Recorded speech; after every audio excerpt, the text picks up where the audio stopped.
Bismillahirrahmanirrahim. Assalamualaikum warahmatullahi wabarakatuh. Alhamdulillah wassalatu wassalam ala rasulillah wa man tabi'ahu ila mawalah.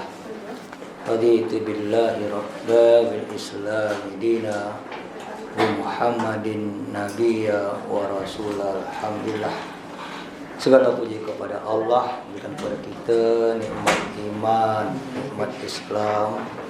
Semoga Allah menguatkan iman kita dan Allah menguatkan Islam kita, terutama menghadapi tahun akan datang, tahun yang penuh dengan ujian keimanan. Karena bagi saya tambah lama tambah berat tantangan cabaran. Karena ujung adalah ada Dajjal yang akan merusak keimanan. Jadi itu sunnatullah. Tahun-tahun mendatang akan tahun-tahun lebih berat kita menghadapinya. Pasti.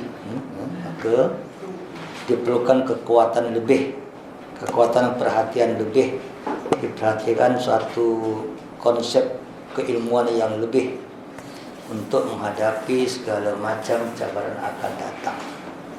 Itu memang konsep kehidupan. Jadi, tapi kita masalah ini tambah lama tambah lemah. Cabaran tambah lama tambah berat. Kondisi kita tambah lemah, cabaran tambah berat. Jadi tak ada kecuali hanya untuk perhitungan Allah ya sebetulnya. Konsep Allah sebetulnya sangat penting. Kita betul-betul mengharapkan pertolongan Allah, kedekatan kita dengan Allah yang lebih ditingkatkan sebetulnya. Karena kita dengan Allah, bagaimana Allah dengan kita, itu sangat penting, dual communication ya. Kita dengan Allah, Allah dengan kita. Tambah dekat dengan Allah, Allah dekat dengan kita. Engkau jauh dengan Allah, Allah jauh dengan kita. Itu hal satu memang sunnatullah, hubungan apapun juga. Tapi engkau tak kuat, dekat sama Allah. Dekat Allah, Allah dekat dengan engkau. Allah dekat dengan engkau, apapun tak ada masalah. Kalau Allah dekat kepada engkau. Jadi kuatkan hubungan dengan Allah setiap saat, sangat penting sebetulnya.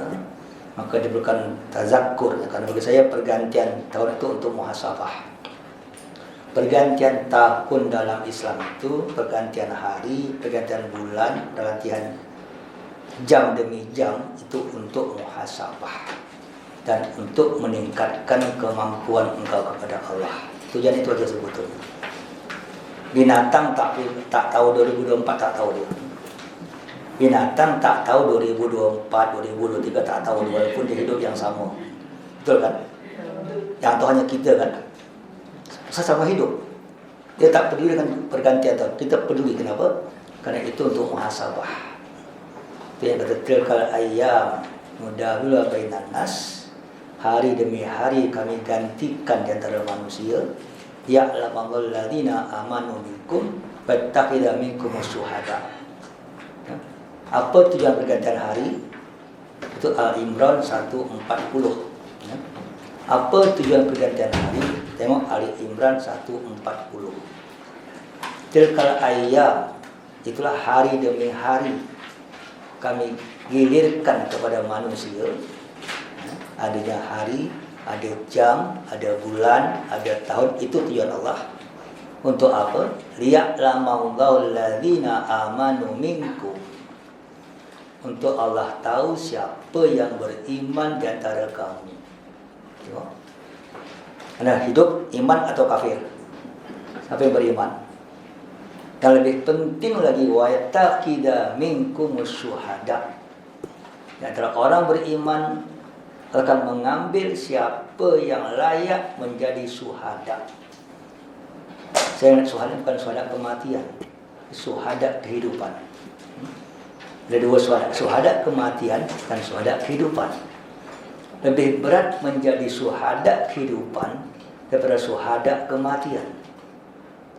Syuhada kematian, perang selesai. Dalam kehidupan, engkau harus melaksanakan semua perintah Allah dan yang terbaik dalam kehidupan. Itu syuhada kehidupan. Kalau kata, aku tengok kepada kamu, aku gantikan hari dengan hari, tahun dengan tahun, bulan dengan bulan, untuk aku cari siapa yang beriman, Dan di antara siapa yang beriman, siapa yang jadi syuhada. Siapa syuhada? Orang yang beriman yang terbaik dengan amal-amal yang dibuktikan dalam kehidupan dia sehari-hari. Itulah syuhada. Itulah tujuan Allah. Maka untuk itu kita perlu kita mengkaji diri, muhasabah. Baik tak baik. Baru tahu kenapa kita baca surah Al-Waqiah tiap petang. Untuk apa? Untuk apa baca surah Al-Waqiah tiap petang? Untuk kaya. Tak ada ayat kaya dalam tu. Tak ada ayat kaya dalam Al-Waqiah. Untuk apa? Untuk engkau mengecek kehidupan engkau hari itu. Engkau layak di tingkat mana? As-sabiqun as-sabiqun, atau ashabul yamin, atau ashabus. Hanya 3 aja hidup ini. Orang terbaik, orang baik, orang buruk. Kau masuk mana? Baik ada 2, terbaik dan baik. As-sabiqun as-sabiqun, orang paling baik. Berlomba kebaikan. Ashabul yamin, orang baik. Ashabul shimal, orang buruk, orang sebelah kiri. Hanya 3 kualiti manusia. Baik, paling baik, buruk. Engkau hari ini dari subuh sampai petang asar masuk kelompok mana engkau? Kalau engkau tadi banyak sedekah, banyak beramal, lebih baik untuk as-sabiqun. Kalau kan orangnya biasa-biasa, ada ashabul yamin. Kalau ada kau buat maksiat, buat dosa, ada banyak ghibah, banyak fitnah, masuk kumpulan ashabul shimal. Checklist. Itu pasal kenapa dibaca tiap petang, kenapa tak baca tiap subuh. Engkau buat dulu, cari engkau masuk mana. Malam hari engkau baca Al-Mulk untuk apa? Tak kena azab kubur, Ustaz. Engkau tak kena azab kubur kalau engkau buat baik besok hari. Baca Al-Mulk malam hari, besok rasuah masuk kubur tak azabnya? Malam baca Al-Mulk untuk planning akan datang. What the next? Besok aku buat apa? Terbaik. Liyabluwakum ayyukum ahsanu amala. Tujuannya Al-Mulk itu untuk liyabluwakum ayyukum ahsanu amala. Siapa di antara kamu yang paling baik? Maka engkau sudah berazam sebelum tidur, besok akan buat yang paling baik. Karena hari ini kurang baik. Hari ini mungkin banyak yang tak betul. Besok akan lebih. Ini tiap hari. Jadi satu muhasabah, satu perancangan. Waqiah adalah ayat muhasabah, Mulk ayat perancangan hidup. Jadi orang terbaik sebenarnya. Itulah konsep pergantian hari. Tengah malam kau tahajud untuk apa? Meminta doa, kekuatan, bantuan Allah atas perancangan kau tadi engkau terbaik besok hari. Kalau hidup macam ini, the best orang Islam semuanya. Kalau hidup orang Islam macam ini, dengan waqiahnya, dengan al-muluknya, dengan tahajudnya, besok jadi orang tak ada orang Islam malas. Tak ada orang Islam yang lagu. Tak ada orang Islam yang main-main. Tak akan ada. Kalau dia faham apa yang dia faham, kenapa dia baca waqiah, kenapa dia baca muluk, kenapa dia tahajud. Supaya apa? Jadi orang terbaik di muka bumi. Syuhada ala nas. Itulah tujuan kenapa Allah gantikan hari. Karena tahun itu sunnatullah, bulan itu sunnatullah, hari itu sunnatullah. Matahari mengelilingi bumi, mengelilingi matahari namanya tahun. Betul? Bulan mengelilingi bumi namanya bulan. Bumi berputar dan porosnya bernama hari. Itu sejak kejadian alam sampai akhir dunia. Hari itu bumi berputar, rotation, itu namanya atau 24 jam. Betul? Bumi mengelilingi matahari sama berlama 1 tahun. Bulan mengelilingi matahari 1 bulan. Jadi bulan, tahun dan hari itu memang sunnatullah. Untuk engkau dapat muhasabah, meningkatkan diri engkau menjadi orang membuat imarah, maka namanya umur. Apa umur? Apa tuh umur? Umur itu bahasa amirah ya'muru. Imarah, bangunan. Jadi orang berumur, orang membuat bangunan. Bangunan tambah lama tambah tinggi. Engkau arti kau dah 60 tahun, 60 bangunan dah buat. Tambah tiap hari harus tambah amal. Maka ada asar, mangkana yamuhu khairul min amsi bahwa marfu'ah. Siapa yang hari ini lebih baik daripada hari semalam, maka dia orang berjaya. Siapa yang hari ini sama dengan semalam, maka dia orang yang tertipu.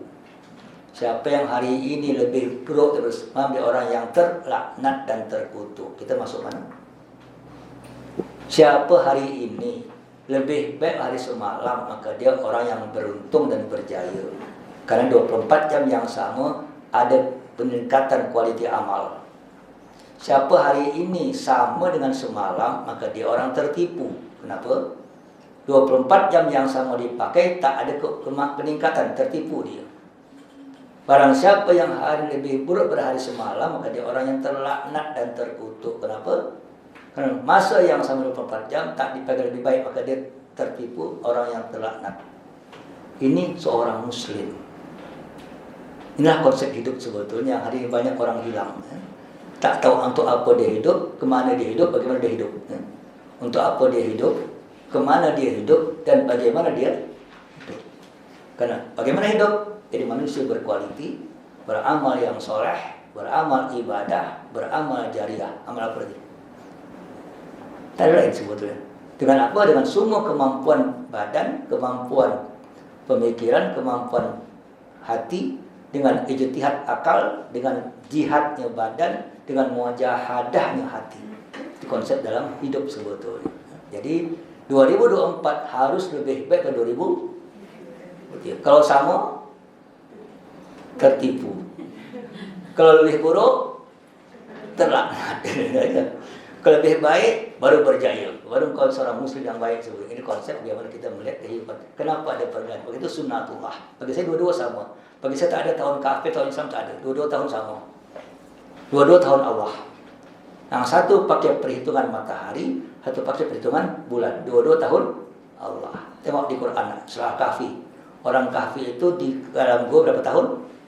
300 tahun wasdadu tis'a. 300 tahun dan tambah apa artinya?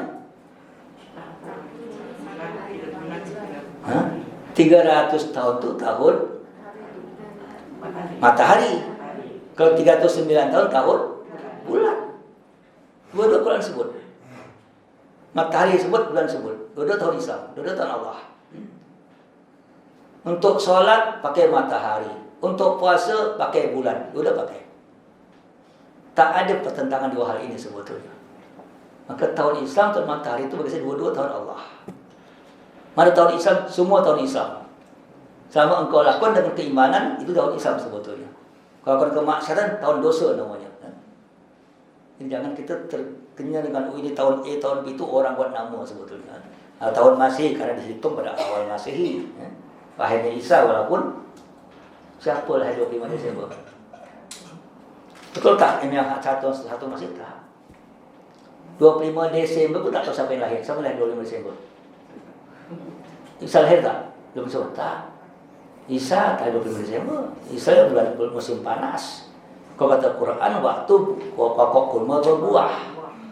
Kalau kata Bible pengembala di padang membela dombanya.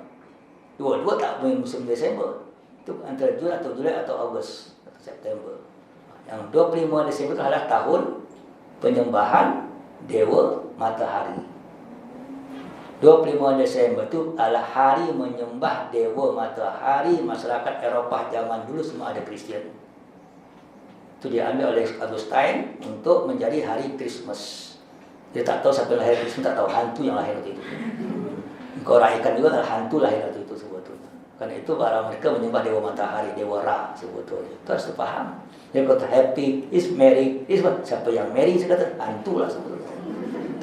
Maka hal yang sangat kita dua-dua tak. Bible kata tak, Quran kata tak. Apa yang buat? Hanya orang-orang Romawi yang buat. Mereka mengambil hari menyembah matahari dipakai untuk hari Christmas. Kan mereka kan orang penyembah matahari, sun Day. Monday. Apa Sunday? Apa Sunday? Hari matahari. Kenapa tu hari sembah matahari? Monday hari sembah bulan. Sunday, Monday. Itu kan hari penyembahan dewa semua. Kita tak kenal itu semuanya. Ahad, Isnin, Selasa, Arbi'a. Kan jelas 1, 2, 3, 4. Jumat kumpul. Mana ada hari penyembahan, hari bilangan. Konsep ini macam harus paham. Kita kadang-kadang banyak ditipu oleh keadaan masyarakat yang seakan menjadi suatu keyakinan. Itu bukan keyakinan, itu hanya suatu kebiasaan yang harus kita tahu mana hak, mana batil sebetulnya. Maka itu konsep. Kalau saya supaya 2024 hari diberikan yattaqida minkum syuhada. Kamu harus jadi syuhada dalam kehidupan setiap hari, setiap tahun. Itu yang sangat penting yang saya sebutkan. Wallahu a'lam. Surah Al-Qasas ayat kita masuk 36 ya? 36, 38 36 ya? Ngasih tengah dahulu ya? Belum ya? 38 ya? 36. Oke. Alhamdulillah syaitanir rajim. Falamma ja'ahum Musa bi ayatina bayyinat. Pada waktu datanglah kepada mereka Musa dengan ayat-ayat kami yang sangat jelas. Bagaimana dengan mukjizat Nabi Musa yang tongkat jadi ular, bagaimana dengan tangan yang masuk dalam poket bersinar segala macam, itu jelas. Walaupun ada macam itu, tetap sikap orang-orang yang tak beriman, qalu ma hadza illa sihrun muftara. Mereka hanya menyangka ini sihir. Kenapa disebut sihir? Karena sesuatu yang lain daripada yang lain. Mukjizat dianggap sihir, teman-teman.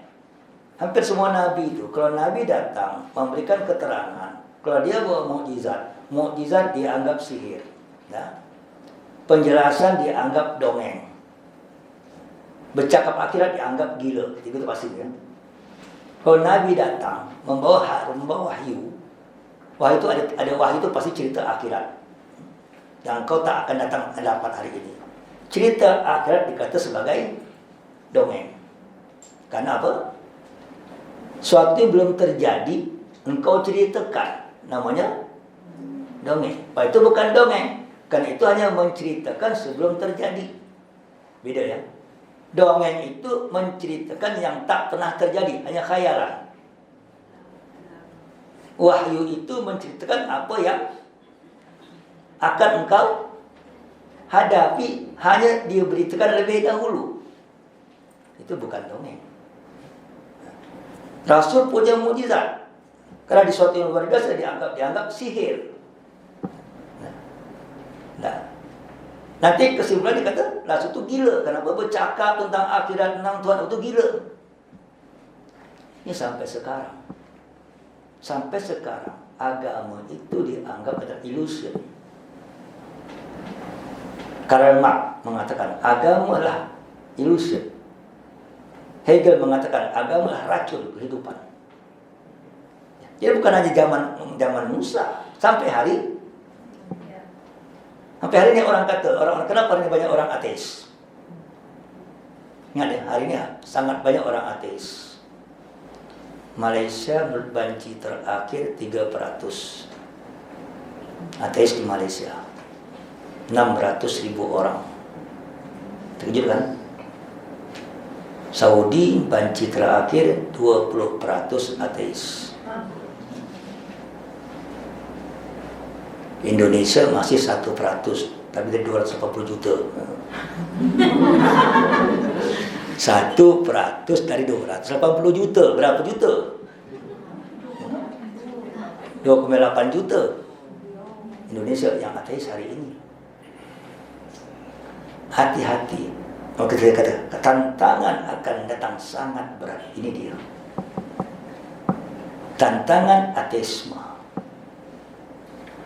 Ini kenapa masuk melalui Ini kalau kau cari orang tak dapat. Mengaku tak dapat. Yang dalam Facebook, dalam Instagram, dalam internet akan dapat siapa-siapa yang mengaku ateis. Kita dapat lacak ni, dapat detect ini gara-gara kita cek semua. Ada kawan yang tukang cek ini sebetulnya, mengkaji tentang ateis di Malaysia, melalui Instagram, melalui Facebook, melalui internet. Grup-grup ateis sangat banyak di KL hari ini. Di anak-anak muda yang generasi milenial, Z generation sebetulnya sangat banyak. Kenapa? Kan saya tanya anak engkau, kenapa engkau, tanya kita pun kan, kenapa engkau beragama? Kenapa kita perlu beragama? Hidup tanpa agama mudah tak? Tanpa agama boleh kaya tak? Tanpa agama boleh pandai tak? Tanpa agama boleh maju tak? Jadi, tak beragama. Negara beragama banyak peperangan. Negara beragama banyak rasuah. Negara beragama banyak berkelahi. Negara tak beragama hidup tenang. Mana kau pilih? Ya. Skandinavia, Norwegia, itu kawan-kawan negara-negara Switzerland, itu negara-negara yang hidup tenang, tak ada rasuah, tak ada penipuan, tak ada kacau. Mereka tak beragama. Negara Arab yang kata beragama, Malaysia beragama, ada rasuah tak? Tak ada. Tak ada sedikit.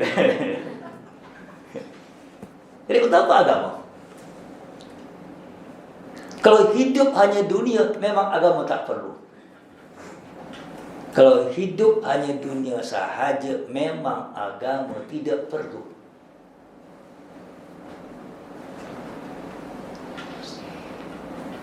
Tapi kalau hidup ada akhirat, tak ada cara lain, hanya beragama. Maka dibelah akhirat itu illusion, mimpi. Kalau akhirat bukan mimpi, itu akan kita hadapi. Meyakini ada akhirat, penting tak?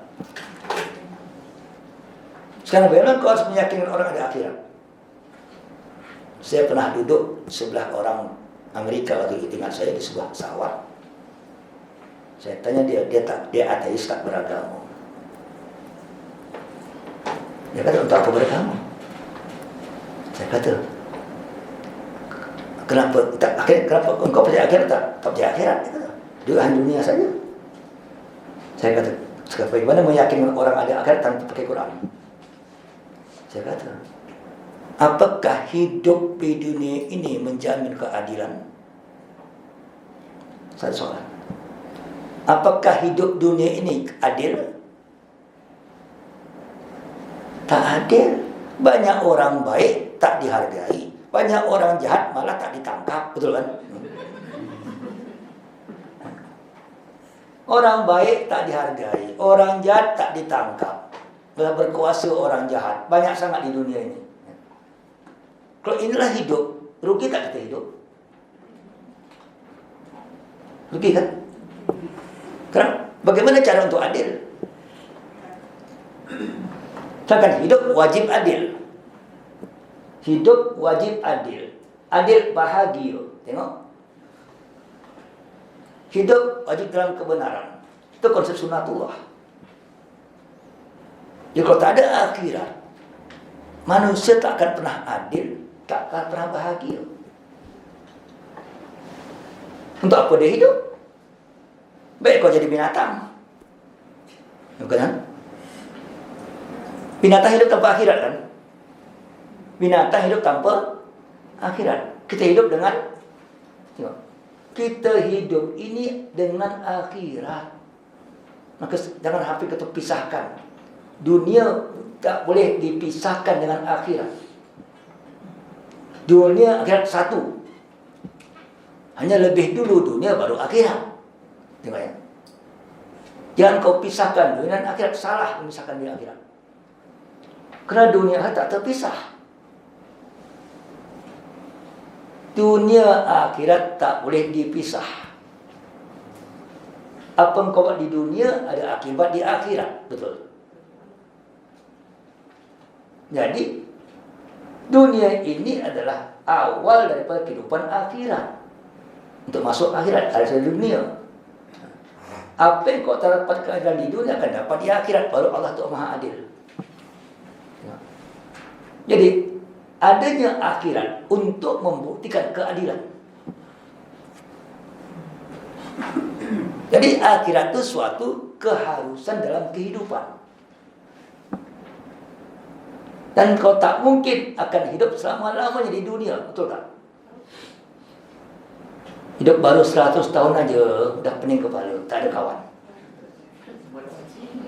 Tengok, kalau kau hidup hampir 100 tahun dah pening kepala kan? Mana kawan aku tak ada lagi tuan. Kalau 200 lebih tak teruk lagi. Ikut Nabi Adam jangan tak payah. Nabi Adam 1000 tahun, ikut nak 1000 tahun. Karena kondisi manusia lemah, maka dia perlukan suatu kehidupan akan datang yang akan buat dia kekal selama-lamanya. Karena hidup ini hidup kekal. Ingat ya, hidup kita ini kekal. Kalau kau dah hidup, hidup selama-lamanya. Betul tak?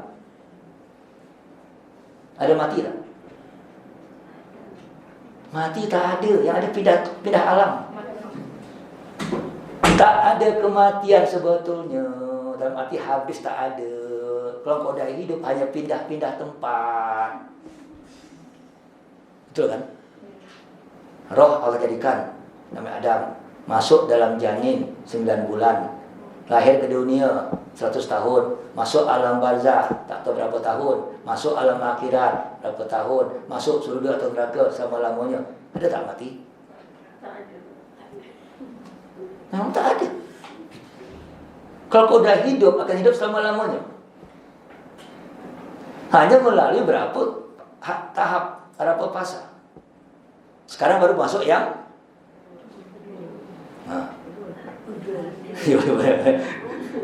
alam roh, alam janin, alam dunia.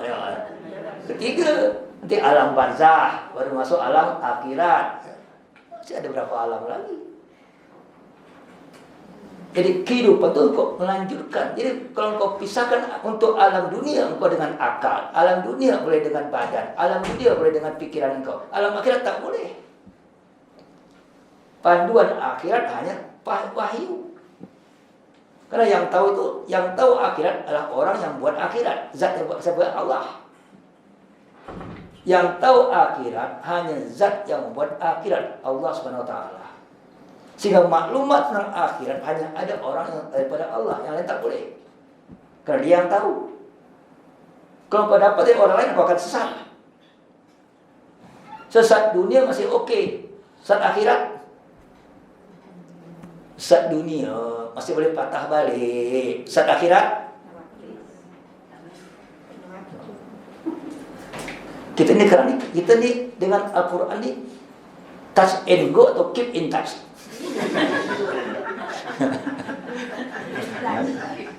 Kau dengan agama ni keep in touch, bukan touch and go. Kita banyak touch and go. Tak boleh. Dengan Allah keep in touch. Betul kan? Kemana kau ada Allah. Kemana kau ada petunjuk. Kemana kau ada pengawas. Keep in touch. Kalau touch and go, bahaya. Ke masjid, jumpa Tuhan. Ke office, jumpa kawan. Ke projek, jumpa setan. Itu terjadi hari ini. Ekonomi ada untung. Politik ada menang. Kacau. Tidak ada kebenaran, tidak ada ketuhanan. Itu yang terjadi. Dan itu konsep setan. Konsep Fir'aun. Nah, dia tolak itu sihir. Masami Nabi ada fi abba inal kami tak pernah dengar ini daripada ayah-ayah kami zaman dulu. Rujukan dia hanya keturunan, rujukan dia hanya manusia. Tak boleh. Rujukan kita Allah.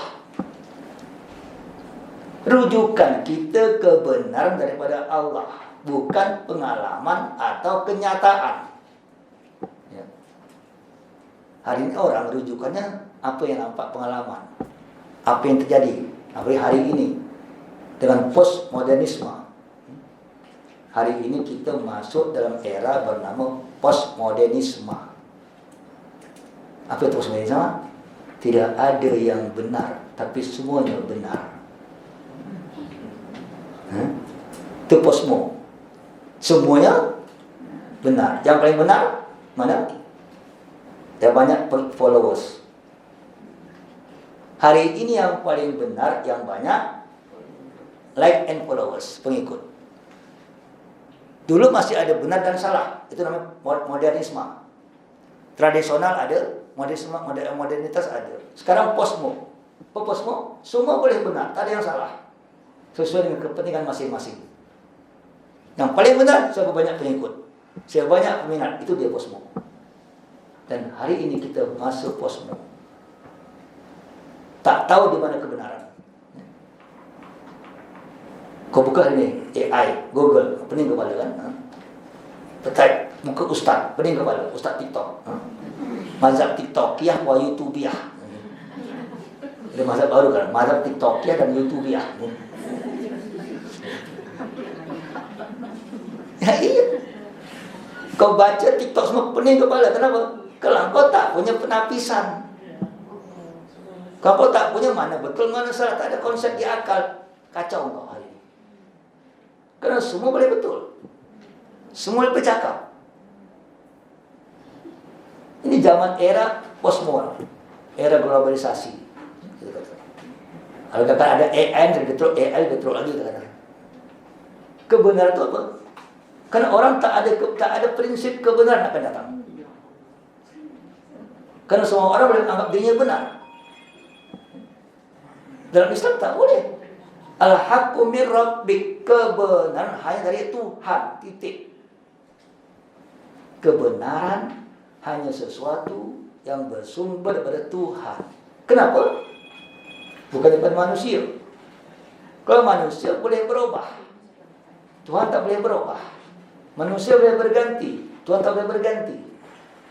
Jadi standar kebenaran wajib Tuhan, bukan manusia, bukan masyarakat. Hari ini standar kebenaran manusia dan masyarakat. Apa kata orang, itu jadi betul. Tengok, hati-hati dalam Islam tak. Ini cara menapis sangat penting ya. Ilmu menapis keadaan, menapis berita, menapis maklumat, menapis apapun orang kata, sangat penting. Itu ilmu tapisan, itu namanya sangat berpikir sebetul. Makin ini. Tengok, dia rujukan dia abaguna, ayah kami tak rujukan karena ayah kau belum tentu betul. Tradisi belum tentu betul, ada tradisi yang betul dan yang salah.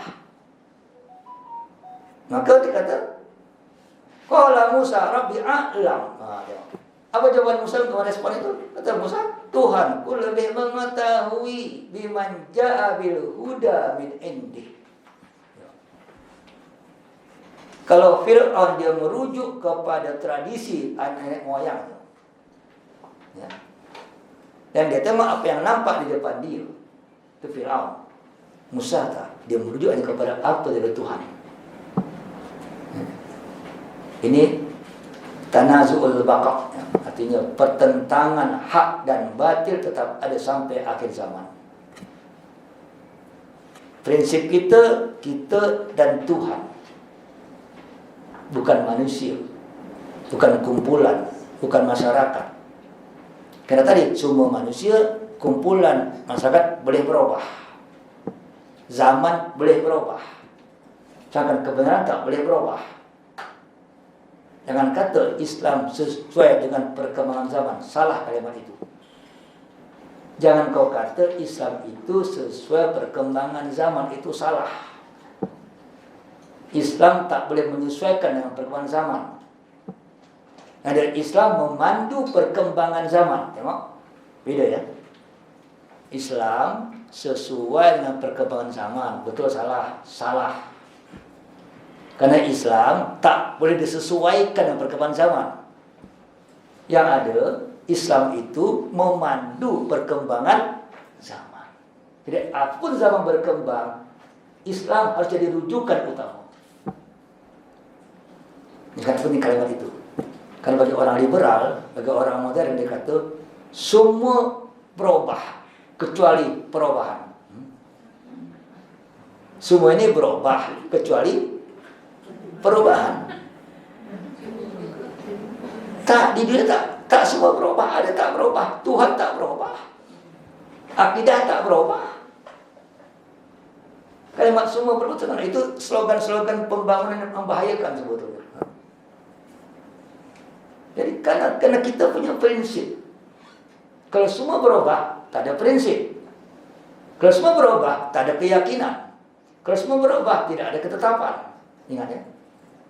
Tak boleh semua berubah. Harus ada satu yang tetap, yang kekal, yang pasti. Yang lain ikut kepastian, ikut kekekalan. Tak boleh ikut berubah semua. Berubah kacau semua. Itu slogan kapitalis sebetulnya, semua berubah. Dan komunis. Islam tak macam itu. Islam kebenaran yang tetap al-haqqu min rabbik fala takunanna minal mumtarin. Maka jangan jadi engkau orang yang ragu. Ya, hati-hati ya. Karena kita buat banyak ragu. Kita hari ini dibuat banyak ragu. Betul tak? Karena ini penyakit paling berat apa? Penyakit paling berat, penyakit stres, betul. Takut stres. Macam orang nak naik pesawat takut jatuh, naik kapal takut tenggelam, naik kereta takut aksiden, naik basikal takut jatuh. Semua jatuh, tak jadi hidup, kau matilah kau. Matilah dia lebih baik. Orang macam tu harus ada keyakinan. Melawan stres, keyakinan. Keyakinan itu untuk melawan stres. Maka ada al-iman bil qada wal qadar, khairu wa syarru, itu keyakinan. Apa yang terjadi dengan iman keadaan, hadapi kehadapan, hadapi keadaan dengan iman, selesai. Sudah dengan Allah, apa tak mungkin? Kalau hadapi keadaan dengan Allah, apa yang tak mungkin? Semua mungkin. Kenapa? Karena Allah Maha Kuasa, Maha Penentu. Kalau kau ragu dengan keadaan, ragu dengan Allah, bahaya. Kau ragu dengan keadaan, ragu dengan Allah. Karena Allah menentukan semua keadaan. Hati-hati, kita ini banyak sebetulnya konsep-konsep ini yang macam orang lah. Katanya kalau ada hantu baca ayat kursi, ya goyang-goyang lampu. So, kali baca masih goyang. Orang dia pun tak yakin. Yakini bila yukini, keyakinanku kepada Allah akan menjaga. Keyakinan bukan bacaannya. Keyakinannya bukan bacaannya. Banyak orang sibuk di bacaan tapi tak. Membaca itu untuk membuat keyakinan. Sekali baca belum yakin, 2 kali baca baru setengah yakin, 3 kali baca baru yakin, 4 kali baca tak yakin, kok tak pandai baca. Membaca itu untuk membuat keyakinan di hati, bukan di mulut. Sekarang waktu engkau baca di lafaz engkau ayat kursi 10 kali, masuk hati tak? Itu poin yang utama. Macam kita baca bismillah, masuk hati tak? Kita ni kadang-kadang lafaz tinggal lafaz, hati tak ke mana? Baca ayat kursi, hati ingat kursi. Ini konsep sangat penting ya. Menghadapi kehidupan sangat penting dalam agama. Apa agama itu? Keyakinan sebetulnya. Kata Musa, maka aku yakin dengan Allah. A'lam biman ja'al, dan Allah lebih tahu siapa yang sesat, siapa yang betul. Dan Allah yang menentukan man takunu lahu akibatud dar, bagi dia siapa akibat akan datang. Yakin. Macam semalam, malam saya tahun baru itu saya buat sebuah seminar tentang persatuan Islam. Itu saya cakap, saya cari di Quran tak dapat ayat bersatu. Saya cari di hadis tak dapat ayat bersatu. Yang tak dapat. Tak ada. Ittahidu, tak ada. Bersatu kamu tak ada di Quran, tak akan dapat. Jadi yang ada apa? Jangan berkelahi, Jangan berukhuwahlah engkau, jangan engkau menghina, jangan engkau merendahkan orang. Itu ada semua. Bersatu? Tak ada. Kenapa? Bersatu ini bukan action. Kan bukan action bersatu, tapi hasil pada action yang lain. Betul kan? Kalau kau tak berkelahi, kau tak bergaduh, kau tak mencaci maki, bersatu tak? Bersatu bukan action, natijah daripada amalan. Macam ini sunnatullah. Kalau kau tak berkelahi, kau tak bergaduh, engkau menghargai, engkau bersaudara, pasti bersatu kan? Kalau kau makan, kenyang tak? Kenyang kan? Kalau tak makan, boleh tak engkau tak makan tapi kenyang? Boleh tak engkau tak makan tapi kenyang? Boleh tak? Sama. Engkau tak berkelahi, engkau berkelahi tapi nak bersatu. Boleh tak? Mustahil. Ini sunnatullah yang ada sebab akibat. Baru faham kenapa waktu Nabi minta ya Allah satukan umatku, Allah tak jawab, betul? Atau Nabi minta ya Allah satukan umatku, Allah jawab tak? Allah kabulkan tak? Tak. Kenapa? Karena itu ikut sunnatullah. Kalau engkau tak berkelahi, engkau tak bergaduh, engkau menghargai orang, beda pendapat, engkau sama berbeda hargai semuanya, pasti engkau akan bersatu.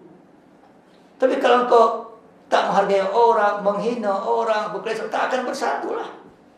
Dan ini hukum berlaku untuk semua orang, baik orang Muslim atau orang kafir, sama. Kerana siapa yang ukhuwah? Siapa yang paling kuat ukhuwahnya? Ustaz atau samseng? Samseng berkumpul, sama ustaz berkumpul, mana yang lebih buat ukhuwahnya mana? Samseng. Kalau ustaz buka kitab berkelahi.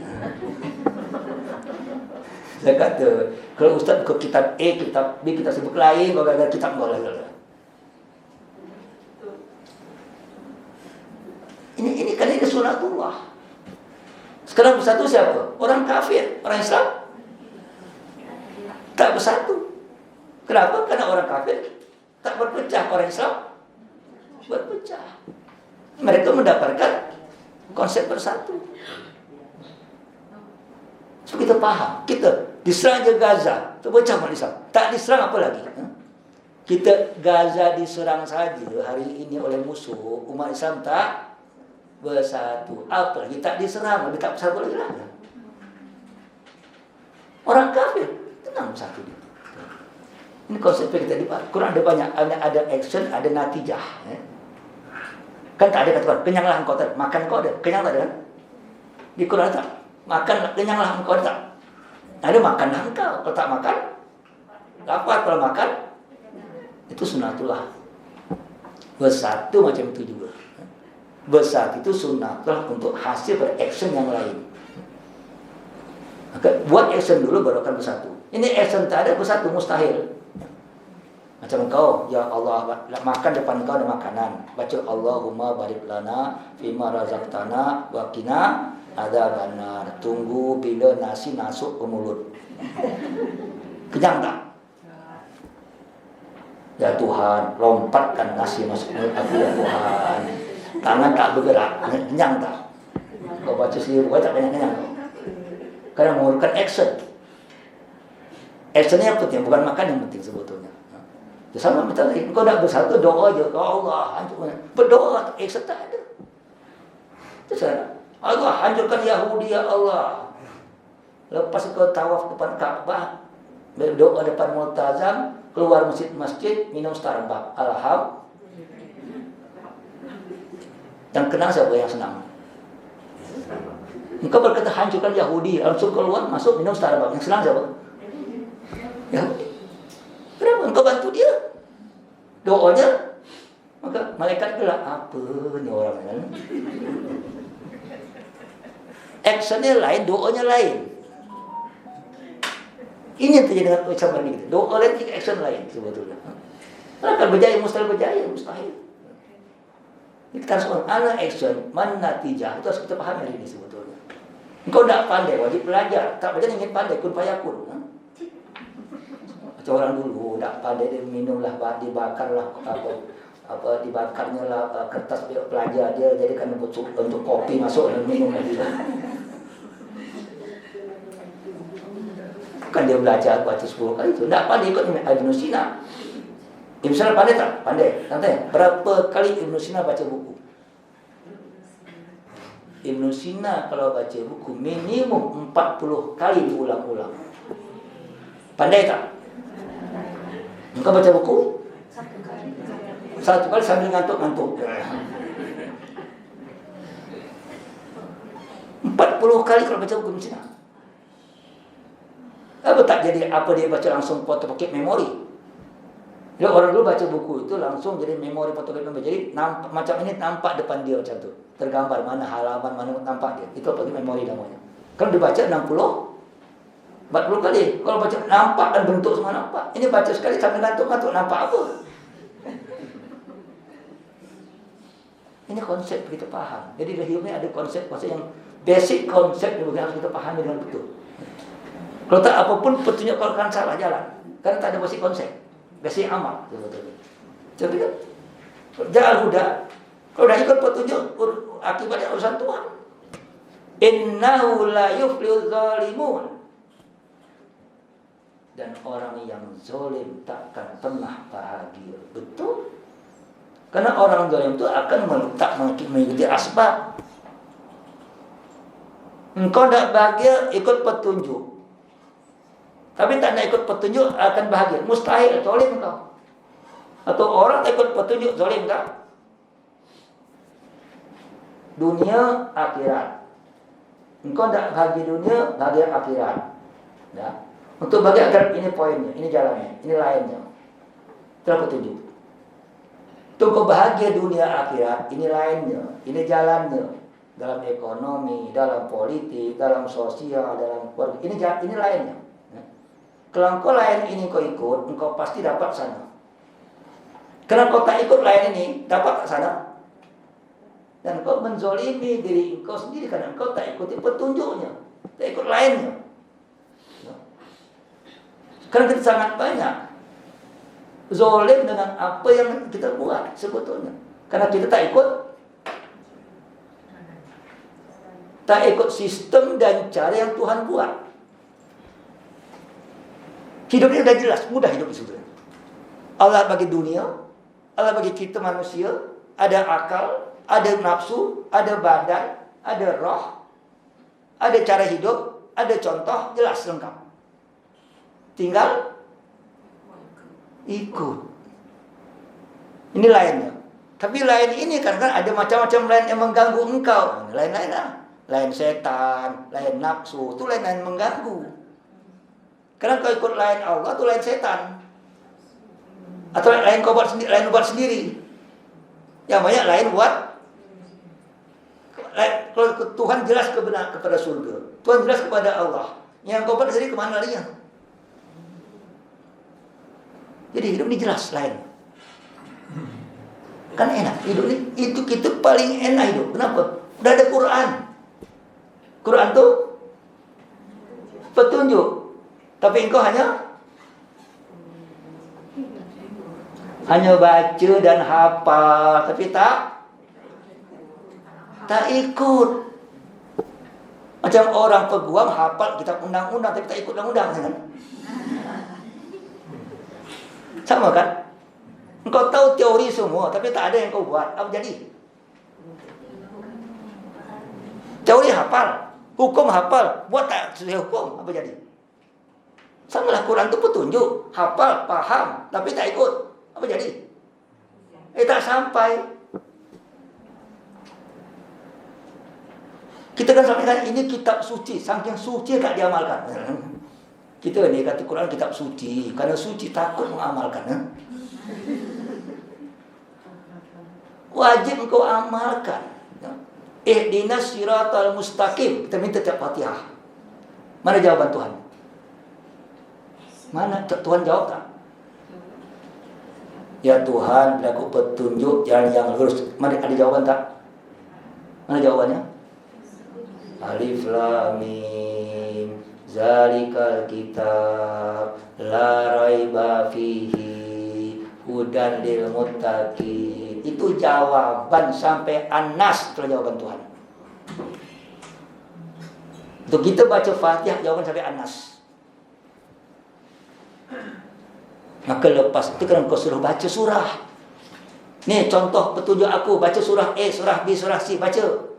Maka lepas Fatihah baca surah. Dah. Udah baca surah langsung kita rukuk. Kenapa? Setelah kita baca surah, ternyata banyak yang belum kita amalkan. Betul? Kau minta petunjuk di Fatihah.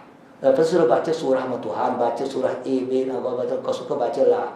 Setelah kau baca, ternyata apa yang petunjukkan banyak kau belum amalkan. Malu tak depan Tuhan? Malu kan? Maka engkau harus tunduk. Subhana rabbiyal azimi wa bihamdi. Kan engkau zalim. Engkau tak ikut petunjuk Tuhan. Hidup engkau banyak tak ikut petunjuk Tuhan? Mana ikut petunjuk Tuhan? Yang kau ikut hanya solat 5 waktu. Lepas tu petunjuk tu ada solat 5 waktu, ada petunjuk solat, petunjuk makan ada, petunjuk hidup ada, berkeluarga ada, ekonomi, semua petunjuk hidup. Yang kau buat apa? Subuh, lepas subuh office tak pakai petunjuk siapa? Petunjuk kapitalis, sosialis, ekonomi atau Islam? Itu siapa? Waktu subuh tas, waktu kan office go. Jadi tas go. Asalnya keep in touch. Tetap engkau cara berbisnes ikut Nabi, cara puasa ikut apa, hidup ikut Nabi, cara pola ikut Nabi. Semua ada ikut, ada cara. Yang kau ikut hanya satu cara. Yang lain kau tinggalkan. Hidup kau ya kacau lah. Kenapa kacau? Karena kau hidup bukan dalam cara Tuhan. Waktu kau hidup bukan cara Tuhan, ada konflik dalam badan. Maka menjadi personal apa menjadi orang yang complicated. Kenapa?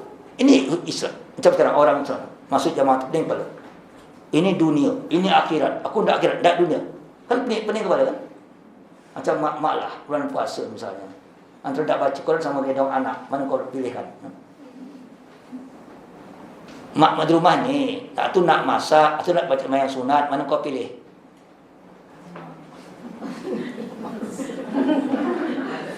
Ni nak sahur, nak masak, tapi belum sembahyang tahajud, mana kau pilih? Walaupun tak masak. Hati-hati. Waktu engkau masih melihat itu suatu yang berbeda, salah. Semua ibadah, masak juga ibadah. Masak itu ibadah bukan? Jadi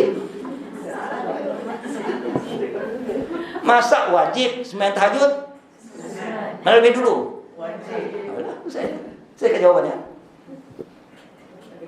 Masak wajib. Tak masak, satu keluarga tak makan. Gara-gara kau. Kalau kau tak masak, dosa jariah. Tak makan. Tengok. Masak lebih wajib. Ini sunat. Sunat kau buat kalau kau mampu. Wajib, kau tak mampu, kau dosa. Berapa dosa? Tengok. Hidup itu ibadah, semuanya ibadah. Tapi kalau kau pisah-pisah, kacau lah engkau. Memang pening kepala, betul kan? Kalau kau pisah-pisah, pening kepala engkau. Kalau kita dah baca inna sholati wa nusuki wa mahyaya wa mati lillahi rabbil alamin. Mana ada orang tanya saya, Ustaz, ini betul tak cerita Ali bin Abi Thalib? Atau Ali akan ke masjid sama Nabi, tiba-tiba tengah jalan jumpa orang tua yang jalan lambat, Ali ikut bantu dia jalan sampai ke depan masjid. Ini orang Kristian, orang Yahudi. Akhirnya dia keluar, dia jalan terus, Nabi masuk. Dan Ali terlambat untuk rukuk waktu itu. Betul tak? Betul. Kenapa? Karena engkau cepat kepada Allah itu sunat. Bantu orang tua wajib. Akhlak itu wajib. Semua akhlak baik wajib hukumnya. Ibadah selain 5 waktu sunat semuanya. Tengok. Ibadah ritual selain 5 waktu yang wajib semuanya sunat. Akhlak yang wajib semuanya wajib. Baru faham kan? Mana banyak pahala? Buat wajib, buat sunat? Buat wajib. Jadi tak apa dia terlambat, tapi dia tak dapat saf pertama, tapi dia tolong orang. Mana banyak pahala? Tolong orang. Ini konsep berfikir. Kita banyak salah berfikir. Betul kan? Salah berfikir. Kenapa? Kalau suami istri itu tidak puasa wajib izin suami, kenapa? Kenapa kalau istri tidak puasa sunat wajib izin suami, kenapa? Melayan suami wajib tak? Sunat puasa sunat tak? Jangan gara-gara kau sunat lupa wajib suami, kacau ini. Tengok, ini hukum, letakkan hukum pada tempat masih ada porsinya, ada tempatnya, ada posisinya. Jangan kau campur ada hukum ini. Atau kau campur ada hukum, kacau lah kau dalam hidup. Jangan pulang kau sambil masak berzikir, subhanallah, alhamdulillah. Akhirnya tak masak-masak itu. Salah lagi, masak itu ibadah, masak itu zikir.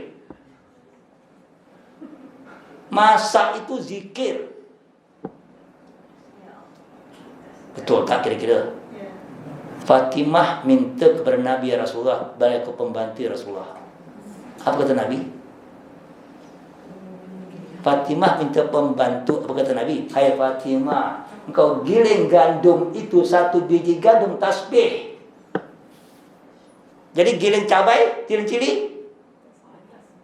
tasbih. Enak tak? Paling enak je perempuan, banyak tasbih.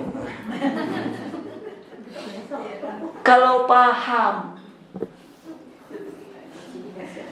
1 gandum tasbih, berapa gandum sekali giling? Hanya 5 minit giling tasbih berapa puluh ribu?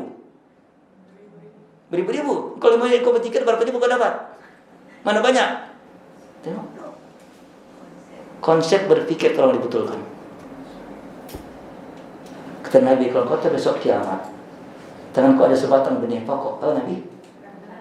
Tanam, bukan buang kan? Bukan buang kan? Tanam kan?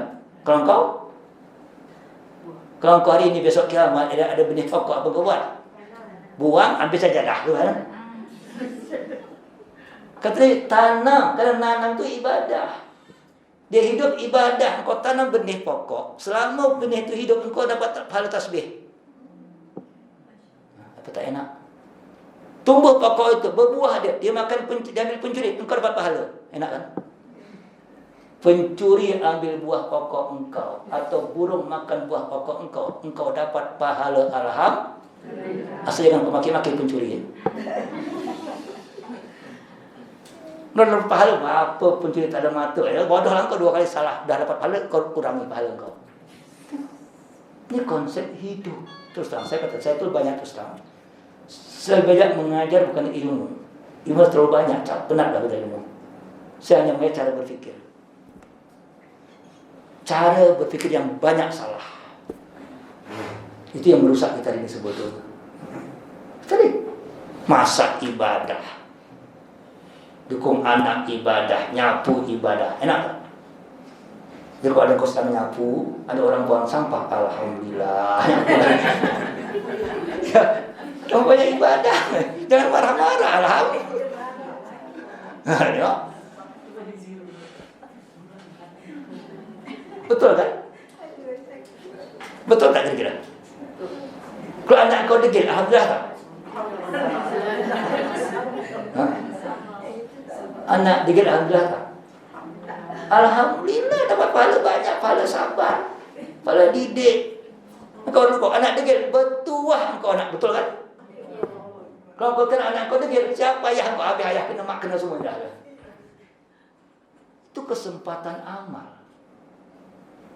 Jadikan semua menjadi kesempatan amal. Hidup dengan penuh dengan amal. Bukan hanya konsep amal, itu hanya ibadah, hilangkan. amal itu semua aktiviti engkau lakukan karena perintah Allah. Itu amal ibadah. Lillahi Rabbil Alamin. Tengok. Itu yang kita buat. Kalau macam itu hidup, tenang hidup. Di rumah ibadah, di sekolah ibadah, buang sampah ibadah. Saya kalau lagi berzikir subuh, ada lori sampah keluar di depan rumah saya. Apa saya buat? Saya lompat ambil sampah, bawa ke lori sampah. Itu ibadah, itu wajib. Karena lori ada di depan, wajib hukumnya. Kalau kau berzikir, biar nanti lah, bodoh lah kau namanya. Pahala engkau ambil sampah, buang sampah, bawa ke lori, dengan pahala engkau berzikir, banyak pahala buang sampah. Banyak pahala buang sampah. Karena an-nadzafatu minal iman.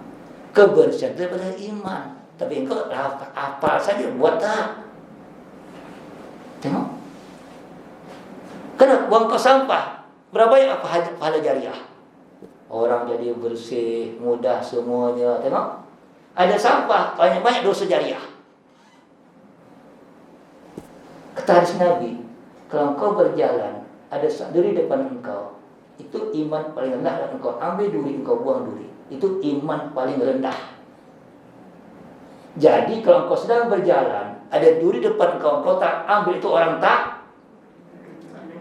tak beriman. Betul kan? Misalnya kita beriman tak beriman?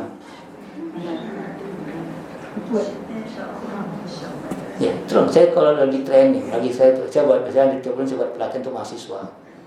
Saya tanya, berapa peratus Islam kita? Berapa peratus Islam gitu? Islam yang kuat berapa peratus dah? Hah? Ini berapa peratus Islamnya? Berapa? 100%? Berapa peratus Islam? Berapa peratus? Tak tahu. Lebih bahaya, tak tahu, lebih bahaya lagi tak tahu.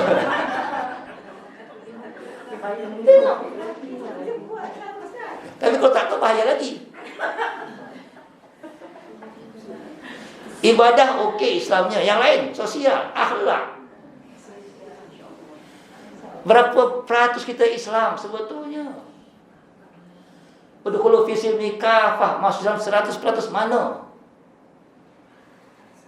Mulut engkau, kuping engkau, lidah engkau, handphone engkau, WhatsApp engkau, ada? Mana Islam kita hari ini?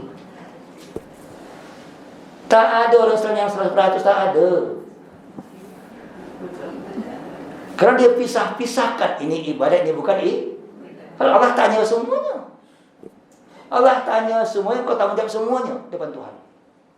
Tak ada yang lepas. Saya kalau dalam training macam tu buat. Tanya dulu, baru kita cuci otak dia. Saya buat, kalau banyak saya buat training macam tu, buat cuci otak. 3 hari cukup cuci otak orang. Dan nosim camp. Ya, yang tak solat jadi solat, yang tak tutup aurat. Kita buat cara berfikir, robah cara berfikir aja.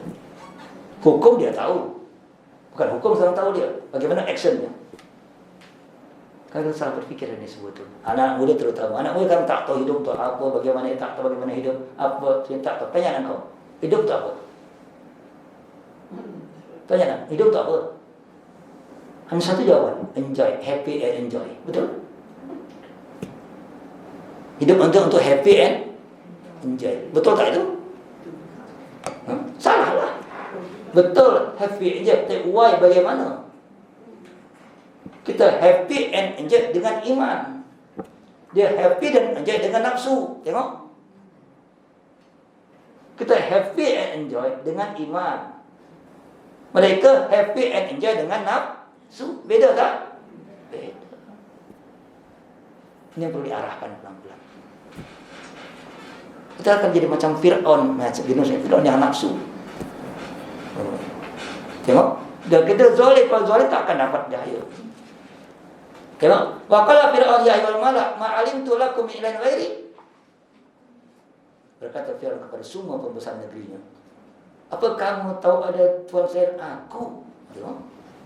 Tingkat keangkuhan Fir'aun tingkat tertinggi sebetulnya. Kenapa? Dia mengaku Tuhan. tingkat manusia paling teruk adalah Fir'aun, betul memang. Maka paling baik di Quran cerita paling baik, karena memang dia contoh manusia paling teruk di dunia adalah manusia yang mengaku Tuhan. Dalam surah An-Nazi'at 24, Ana rabbukumul a'la, aku Tuhan yang paling tinggi. Ya. Tuh, kenapa dia Tuhan? Tuh. Sekarang semua orang aku Tuhan sebetulnya. Apa Tuhan itu? Selesai. What is God? Apa Tuhan? Tuhan itu sesuatu yang engkau pentingkan dalam hidup, betul tak? Sesuatu yang kau sembah, yang kau pentingkan, yang kau puja dalam hidup engkau, betul tak? Tuhan. Karena kalau orang pujanya harta, Tuhannya harta. Kalau orang punya kuasa, Tuhannya kuasa. Orang pujanya hawa nafsu, Tuhannya hawa nafsu. Betul kan? Itulah Tuhan. Dan Fir'aun punya semuanya. Punya harta, punya kuasa, punya nafsu, punya semua. Ana rabbul a'la. Fir'aun itu hidup 400 tahun. Tak pernah sakit. Hebat tak? Fir'aun hidup 400 tahun tak pernah sakit. Ya. Cuma tidak sakit. Mayat boleh dihidup, boleh jadi awet. Anti-aging. Ilmu Fir'aun, anti-aging itu ilmu Fir'aun. Dia buat mami, coba. Mayat diawetkan yang tetap awet. Anti-aging bukan? Dia pakar kimia. Fir'aun pakar kimia memang. Tengok. Berkuasa, boleh buat piramid. Tengok, kurang apa hebatnya. Dari kondisi memang manusia, contoh manusia. Kenapa dia ngaku? Karena dia punya kuasa, dia punya kepakaran, dia tak pernah sakit. Dia mengaku ana rabbukumul a'la. Rabb itu ana itu bisa 3. Ana dengan nafsu, ana dengan akal, ana dengan badan. Ana semua itu. Ana rabbul a'la. Jadi orang menuhankan akalnya jadi Tuhan. Menuhankan rasionya jadi Tuhan. Menuhankan nafsunya jadi Tuhan. Menuhankan badan jadi Tuhan. Ana rabbul a'la. Tengok dulu zaman-zaman barat rasionalis. Tuhan dari apa yang di akalnya Tuhan. Apa Sigmund Freud dengan hawa nafsu jadi Tuhan. Yang belajar psikologi ada Sigmund Freud kan psikologi itu psikolog. Semuanya hawa nafsu, seks semuanya ada. Tuhannya hawa nafsu, seks Tuhan. Ana rabbul a'la. Ini konsep. Maka kenapa cerita Fir'aun diulang-ulang? Karena ini. Karena kes Fir'aun akan ada setiap zaman sampai akhir zaman. Model Fir'aun menuhankan manusia, menuhankan nafsu, menuhankan materi, menuhankan kuasa, ada sampai akhir zaman. Diulang-ulang. Tengok. Sampai tengok. Fa'aukid li ya Haman aladdin faj'al li sarhan la'alli attali'u ila ilahi Musa. Disuruh kepada Haman itu menteri dia. Fa'aukid li ya Haman, hai Haman, buatkan aku bangunan yang tinggi daripada tanah yang dibakar. Batu-batu. Hebatnya. Fir'aun sudah buat batu. Kenapa orang kata piramid itu bukan batu sebetulnya. Itu konkret. Daripada batu di Mesir, ada batu di Mesir, daripada batu. Itu dicetak oleh Fir'aun. Orang dulu lebih hebat orang sekarang. Orang dulu lebih hebat daripada orang sekarang. Sekarang zaman batu, zaman besi mana hebat? Zaman batu dengan zaman besi mana lebih hebat? Zaman batu, kenapa? Orang zaman batu buat macam ini dari batu, susah tak? Dari batu buat macam ini susah atau mudah? Dari batu mudah. Susah kan mengeruk ini tengah-tengah pakai batu kan susah. Beda zaman waktu sekarang apa? Dulu semua dari batu, meja batu, katil batu, cawan batu, pinggan batu, betul. Saya pernah ke India waktu ada kawasan semua batu, saya tengok, kejut saya. Semua cawan batu, katil batu. Susah Pak, bukan mudah saya kata. Kalau dari kayu mudah tak? Potong, sambung, mudah kan? Batu sebenarnya potong, sambung lagi. Engkau harus ukir semuanya, pahat semuanya. Jadi orang itu memang lebih hebat sekarang, memang betul. Quran kata macam itu. Kapal Nabi Nuh 1 kilometer 3 tingkat. Ada tak kapal 1 kilometer? Titanic berapa meter? Tak sampai 1000 meter Titanic. Kapal Nabi Nuh 1000 meter. Nah, kira-kira pakai layar tak? Ini kan? Ya. Ada kajian terbaru tentang kapal Nabi Nuh yang dapat di Turki, di Pont Arafat Turki. Mendapatkan kapal Nabi Nuh sudah pakai bateri. Kok bateri apa? Lithium. Lithium. Bateri handphone sekarang lithium kan? Itu ada pakai. Sudah pakai lithium kapal Nabi Nuh, hebat tak? Itu kan mudah dapat di tanah semua ada. Banyak Indonesia itu paling banyak. Itu Papua itu di atas emas, bawahnya uranium, bawahnya lithium. Papua Indonesia itu emas, bawahnya uranium, bawah lagi lithium.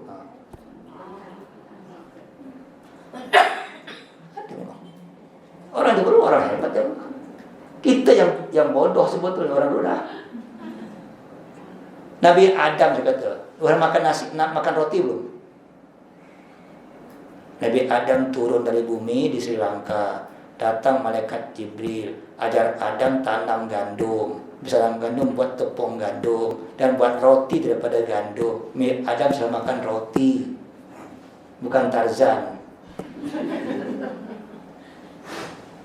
Sudah pakai baju daripada kulit kambing, Nabi Adam buat baju.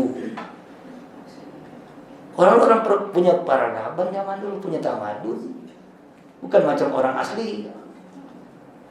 Jadi jangan sangka orang-orang bodoh, bukan orang hebat zaman. Firaun hebat kita akui, kaum Ad hebat, kaum Ad itu buat rumah kondo daripada emas dan perak bangunannya. Kondonya 9 meter tingginya, daripada emas dan perak bangunannya. Engkau baru simpan emas dalam bangunan, dia bangunan bangunan emas belum sampai lagi. Kaum Ad bangunan emas dan perak. Kaya hebat macam itu. Apa susahnya? Mungkin tanahnya emas semua. Tanahnya emas, kau buat batu-batu pada tanah emas ini bangunan emas lah. Macam di Papua tuh, tanah itu emas, memang emas tanah itu. Di Papua itu tanah itu emas. Jadi kan satu macam di Martapura, sungainya batu tuh permata, tinggal ambil je. Di Kalimantan Martapura itu ada sungai, batu itu permata semua. Orang tak kaya yang kayak Cina tu kan. Tengok batu itu permata, tanah itu emas, memang betul. Satu sangat mudah. Kalau orang ingin buat apa tak jadi, semua jadi. Orang lebih hebat. Tapi kan dia hebat dia lupa. Ya aman, buat engkau bangunan yang tinggi. Untuk apa dia disahari? At-tali'u ilai Musa.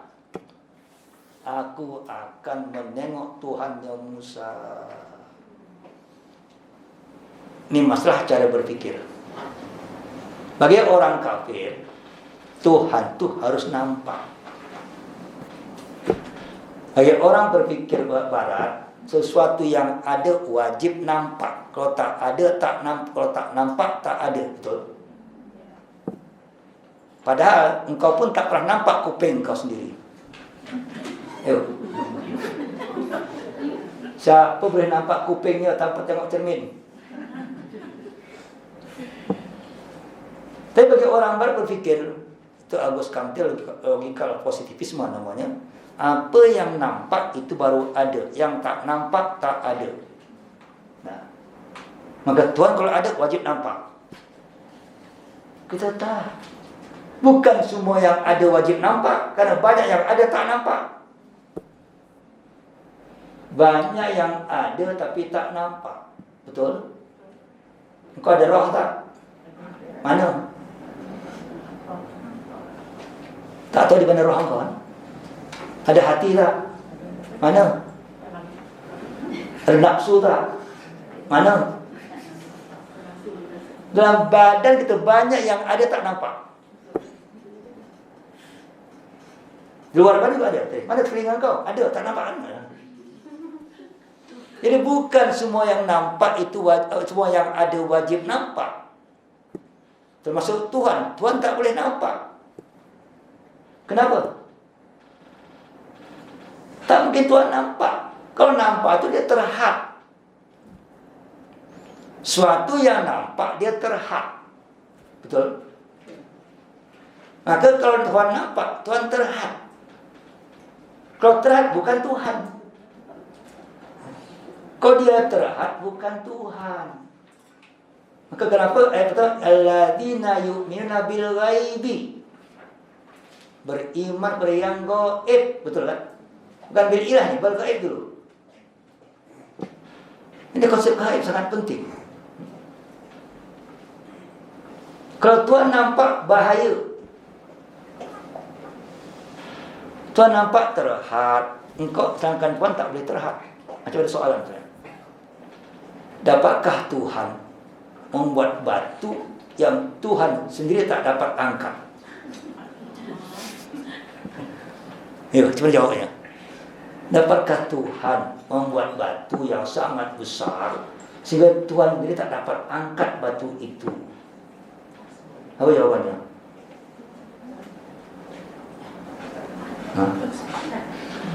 Apa jawabannya? Dapatkah Tuhan membuat batu yang sangat besar sehingga Tuhan tak dapat angkat batu itu? Ada tak apa jawabannya? Soalan salah. Ya. Kalau Tuhan tak dapat angkat, dia bukan Tuhan, namanya hantu.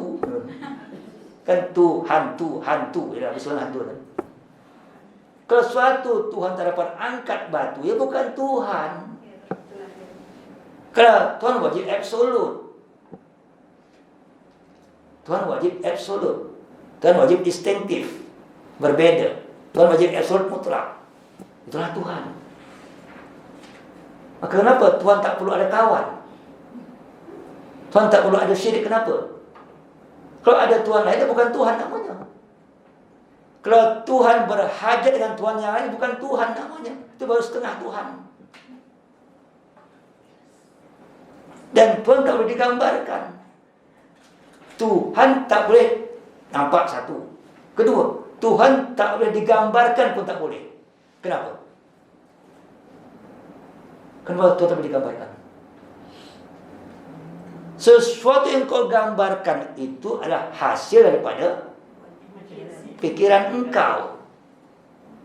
Jadi kalau kau menggambarkan Tuhan, berarti itu Tuhan gambaran engkau, bukan Tuhan namanya.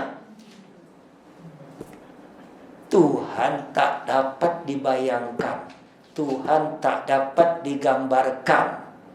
Karena apa? Karena kalau apa yang dibayangkan, apa digambarkan itu adalah hasil pikiran. Dan pikiran ini bukan Tuhan, ini makhluk. Ini sangat penting. Kita memang menyembah Kaabah, tapi bukan bertuanan Kaabah. Katanya menghadap kepada Kaabah, bukan menyembah Kaabah. Kalau kita menyembah Kaabah, akan bawa Kaabah ke mana-mana. Betul? Macam super taksi banyak saya tengok itu, bawa Tuhan dia ke mana-mana, dibawa taksinya. Maka saya termasuk orang yang marah, letak Kaabah di rumah macam-macam, letak ke masjid ada gambar Kaabah, tak payah saya kata. Kau terbayang macam-macam saya kata. Tuhan tak dapat dibayangkan, tak boleh dibayangkan, tak dapat digambarkan, tak boleh digambarkan. Tengok orang Hindu, tak Tuhan banyak, oh tolong, Tuhan tangan 10 kan? Karena digambar, dibayangkan. Tengok orang Mesir, Tuhan tak kuat macam singa, kepala jadi sphinx. Karena dia menggambarkan Tuhan. Macam orang ini, orang Barat, orang Eropa. Ini bulan Januari. Siapa Januari itu? Siapa si Januari? Tahu tak? Januari itu Tuhan muka dua. Dia tengok muka belakang dua muka je. Maka ni tengok Desember, tengok Januari, muka dua Tuhan. Januari namanya dah. Tuhan bangsa Eropah zaman dulu yang bermuka dua namanya Januari. Memang iya. Maka tengok tahun ke belakang, tahun ke depan Januari lah, dua tahun dua muka. Maka letaklah pada bulan pertama si Januari. Oh, ikut-ikut jugalah Januari juga. Itu nama Tuhan semua. Februari nama Tuhan semua sebetulnya itu bagi orang Eropah zaman dulu. Dia penyembah pagan. Ada pagan punya berhala. Yang paling terkenal Nabi Muhammad jahiliah Mekah. Berapa Tuhan dia? 360 Tuhan di samping Ka'bah. Tengok. Jadi satu hari satu Tuhan. 360 Tuhan samping Ka'bah. Satu hari satu. Yang kacau kalau dia salah Tuhan masuk kan. Ini hari Isnin tentu Tuhan Selasa dapat ada Tuhan dia. Tuhan tak perlu itu. Tuhan tak perlu syarikat, tak perlu ada kawan. Kalau kawan bukan Tuhan, kalau anak bukan Tuhan, kalau Tuhan bukan Tuhan. Harus satu absolut mutlak. Dan tak nampak, tak digambarkan, tak dibayangkan. Dan wajib gaib. Tuhan wajib gaib. Kalau Tuhan nampak bukan Tuhan, hantu namanya. Ya kan? Hantu nampak kan? Hantu nampak, Tuhan tak nampak. Jadi kalau Tuhan tak boleh nampak. Wajib gaib. Kalau nampak bukan Tuhan. Kata Nabi ini, kata Fir'aun, cari Tuhan Musa, aku nak tengok. Ini konsep Barat sampai hari ini. Epistemologi Barat atau cara berfikir Barat sampai hari ini adalah sesuatu wajib nampak, wajib ada. Kalau tak ada, tak ada. Maka kenapa kalimat kata agama tak ada, surga tak ada, Tuhan tak nampak. Tak nampak. Pada kita ada nampak, ada dua nampak, ada dua wujud bagi kita. Ada wujud aini, wujud benda, ada wujud zihni, wujud dalam fikiran. Ada dua wujud ya. Ada wujud aini, wujud yang nampak. Ada wujud zihni, wujud dalam fikir. Tuhan tu dalam pikiran kita yakin ada dalam pikiran kita. Keyakinan cukup. Engkau tak perlu nampak Tuhan, tapi yakin Tuhan. Beda ya? Dalam Islam yang diperlukan bukan nampak Tuhan, tapi yakin adanya Tuhan. Tak payah kau nampak. Nampak bukan sekarang, bukan tak nampak. Boleh nampak bila? Wujuhun yawma idin na'imah. Nanti kau di akhirat baru jumpa Tuhan, baru nampak Tuhan. Kenapa? Kenapa tak nampak di dunia? Kalau kau nampak dunia akan memudaratkan engkau. Kau nampak Tuhan sekali je, langsung buat gambar di rumah. Kau bawa Tuhan dalam poket kau mana-mana. Tak perlu. Kadang Tuhan betul kau yakin, minta tolong dia yakin. Tak payah kau bawa-bawa Tuhan mana-mana. Tuhan akan kau bawa ke mana-mana secara fisik. Engkau Tuhan dalam hati. Kau bawa Tuhan engkau dalam hati ke mana-mana. Bukan bawa fisik ke mana-mana macam orang lain. Macam orang kan letak ayat kursi depan pintu. Kenapa letak Ustaz? Supaya tak masuk setan. Kata tu setan bodoh masuk pintu. Kan setan bodoh masuk pintu. Setan tak payah pintu kau masuk. Kalau tak ada pintu lebih bodoh lagi. Letak di hati engkau, bukan di pintu letak. Ayat itu kau baca, kau yakin bukan kau letak dalam pintu. Ada orang tasbih 4 tasbih. Kenapa Ustaz? Untuk jaga tasbih, untuk jaga pintu. Itu tasbih bodoh jaga pintu kata. Tambah kau letak tambah ada setan. Tambah kau letak tasbih, ada setan di tasbih. Kenapa? Kerana kau yakin tasbih punya kekuatan. Atau kau yakin tasbih punya kekuatan, itulah setan. Saya pernah orang bawa saya tasbih. Ustaz, ini tapi power Ustaz. Ha? Kenapa? Kalau Ustaz sakit, letak ini tempat sakit, tak sakit. Okey. Ustaz boleh cuba tu. Cubalah saya. Bagi tasbih, pakai tasbih tangan saya. Dia tutup ini. Dia kata ini kalau dia power, dia tak boleh terbuka ni. Okey, saya kata, cuba. Cubalah letak di depan saya. Dia tutup. Dia tarik, terbuka. Ha, terbuka. Kenapa? Karena saya tak percaya. Selesai saya bilang. Karena saya tak percaya, maka setan tak datang. Kalau saya percaya, setan datang. Tutup tangan saya. Ngerti? Kalau saya percaya benda ni ada power, setan datang. Tutuplah tangan saya.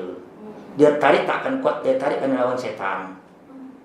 Karena saya tak percaya ada power di sini, maka setan tak dapat datang. Kalau tarik tangan saya, terbukalah. Yang tangan biasa dia lebih kuat. Tengok.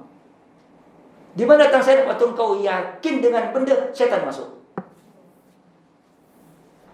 Tak tahu. Hati-hati, banyak orang bermain tak faham konsep. Maka kita kadang-kadang kita haramkan macam-macam. Dulu ada air musafah. Air musafah, air baca Quran seorang dulu kan, air kuning segala macam. Ini air penyembuh. Kita konsep yakin, haramkan, selesai. Ada lagi orang buat yasin pakai batu nisan. Pernah jadi batu nisan ada chip. On yasin Al-Quran al-Hakim itu batu nisan. Pernah ada. Jadi kita yakin, kita haramkan. Batu nisan pakai yasin enak. Kalau kau baca yasin susah. Letak batu nisan ada chip yasin. Supaya batu nisan baca yasin terus kan. Yang baca siapa? Si batu. Macam ada orang, ada kambing di Halulangan. Kambing diisi dengan Quran di 30 juzuk. Kambing didengarkan Quran 30 juzuk. Saya kata, yang baca engkau atau kambing? Saya kata.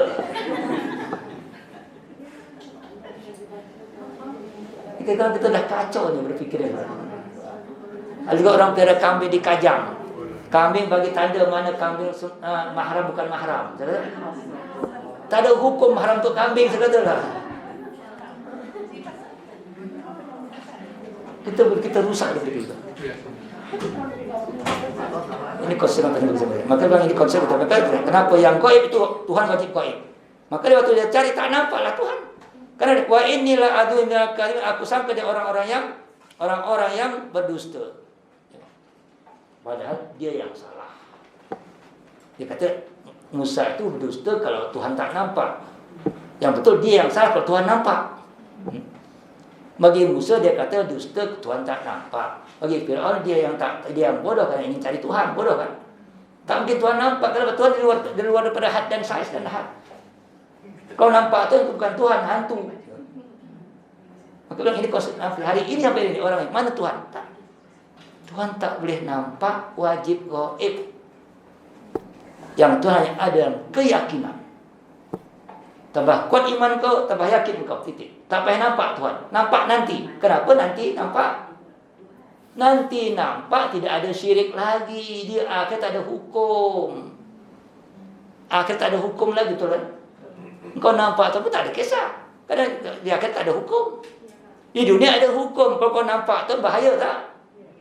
Menyusahkan engkau. Kan buat susah bawa Tuhan ke mana-mana. Menyusahkan engkau. Tuhan cukup dalam hati engkau, kau yakin cukup. Sebetulnya. Tak memudahkan sebetulnya. Macam orang jahiliah tu buat patung daripada patung daripada batu. Itu dia lapar, dia minta makan, tak dapat, Tuhan tak bagi-bagi. Yang paling pandai Umar, dia buat patung buat roti. Pandai dia kan buat patung roti. Dia minta lapar, Tuhan tak bagi-bagi. Dia makan patung macam ni. Umar pandai dia buat patung buat roti. Jadi betul, jadi kalau lapar makan patung. Harusnya orang buat patung bukan orang sembah patung. Harusnya patung sembah orang, betul kan? Yang dia buat patung harusnya menyembah yang buat. Ini udah dia buat, dia sembah, bodoh kan? Itu kerana jahiliah. Kebodohan kerana itulah sebutnya. Dia nak cari Tuhan pakai Musa, nampak, ya bodoh lah. Tuhan tak boleh nampak. Kalau Tuhan nampak bukan Tuhan. Kalau dia nampak, dia akan terbatas, terhad. Dia nampak, dia akan sesuatu yang nampak. Engkau dapat ukur Tuhan, engkau tak dapat diukur Tuhan. Maka wajib Tuhan gaib. Kalau Tuhan tak gaib, bukan Tuhan, itu hantu namanya. Jadi kalau nampak yang macam-macam, hantu. Kalau tak nampak ibarat Tuhan namanya. Ini konsep bagaimana bagi bukan dia kata dusta, tak dusta sebetulnya. Itu saja luar terlalu kita bicara kepada ini konsep bagaimana nanti dia dengan kasihannya wastakna ke dia wastakbar dia sombong kenapa? Kalau dia ingin bertransaksi dengan apa dia harus nampak dia kata dia yang salah.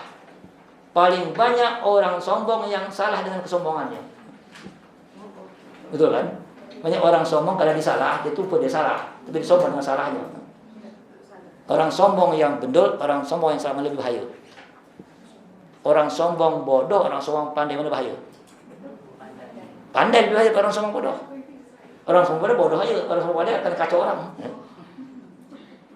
Fir'aun sombong akan kacau, pakai pasarnya, pakai pasukannya, pakai tenteranya. Kalau dia sombong, kalau dia orang bodoh sombong, ya saja tu. Wastakbaranya Fir'aun bahaya, maka wahwa junudu fil ardi. Akhirnya dia akan pengaruh semua askarnya di muka bumi. Bighairil haq, tanpa kebenaran. Ini bahaya orang pandai yang sombong, orang berkuasa yang sombong. Karena dia akan mengajak orang lain untuk ikut sombongannya. Akan menzalimi orang, menyesatkan, dia sesat dan menyesatkan. Ada orang sesat, tak menyesatkan diri sendiri. Ada orang sesat, menyesatkan. Ini Fir'aun ini orang sesat dan mengajak orang sesat. Jadi makanya wajuduhu bighairil haq. Wa dhannu annahum ilaina la yurja'un. Dan mereka menyangka tak kembali kepada Tuhan. Ini konsep yang sangat penting. Bahwasanya semua manusia selama pernah hidup akan kembali kepada Tuhan, walaupun dia kafir atau ateis. Konsep kembali sangat penting ya. Istirja, sangat kembali. Manusia apapun, makhluk apapun yang hidup pasti kembali kepada Tuhan. Baik dia musyrik atau kafir. Dan kita untung kita kembali cara yang betul dan jumpa cara yang betul. Mereka kembali tanpa cara yang betul, akan akibatnya akan sesat, masuk neraka. Itu konsepnya. Mereka kembalinya sama.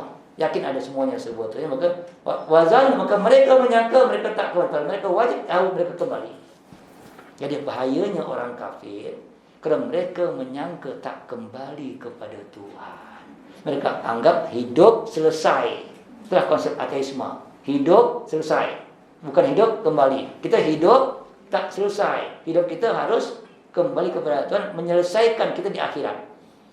Hidup mereka selesai dunia, kita tak selesai dunia. Kita harus menyelesaikan kita di akhirat. Kerana hidup kita yang akhiratlah tempat yang sebenarnya tempat kita, bukan dunia. Kerana dunia hanya sementara, akhirat selama-lamanya sebetulnya. Allah ana sa'ana wa dina quluman tanfa'una wa tafahaqqa haqqan wa dina tiba'ah. Assalamualaikum warahmatullahi wabarakatuh.